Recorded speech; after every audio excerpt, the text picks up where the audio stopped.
Hello, this is Matt Skolnick from Muskingum Valley Presbytery. Welcome, and today I want to introduce you to a philosophy or an understanding of ministry and a process of ministry that is based on Matthew 11. But before we get to Matthew 11, let's focus on Matthew 23. For in Matthew 23, Jesus rails against the scribes and the Pharisees. It's that chapter where Jesus says, nice, loving, kind, gentle things like, "You brood of vipers."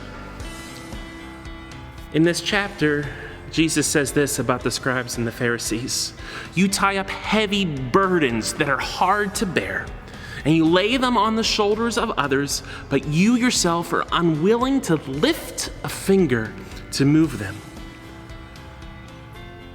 You know what? As leaders, as pastors and elders and deacons, as Stephen ministers, or other members of your congregation, not only do we experience the weight of ministry, not only are we tired from it and by it, at the same time, sometimes we are burdensome to our people, to our congregation, and to the world that we serve with God's love.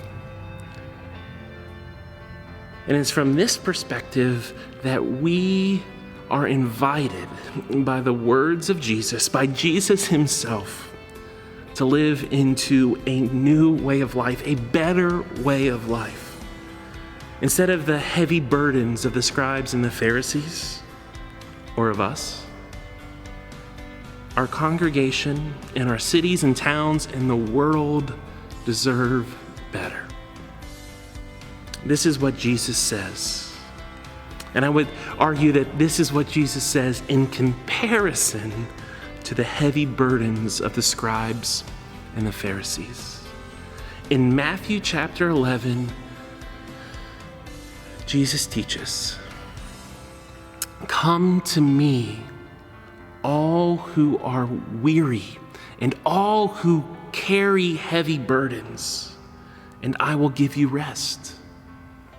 Take my yoke upon you and learn from me, for I am gentle and humble in heart, and you will find rest for your souls."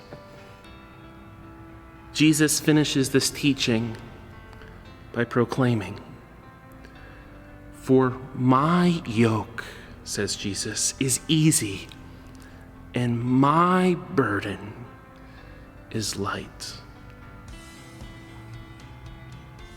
So sisters and brothers, as we serve as pastors and elders and deacons, or whatever capacity across the church, let us embrace ministry through the lens and through the reality of Jesus' teaching, that Jesus is the one who makes our burden light. The question obviously becomes, how do we minister to one another and to the world so that the burden is light for us and for those whom we love and serve?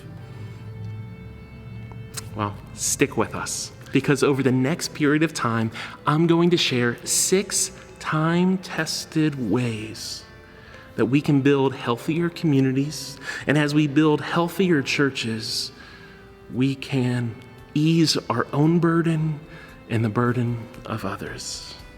Check back soon.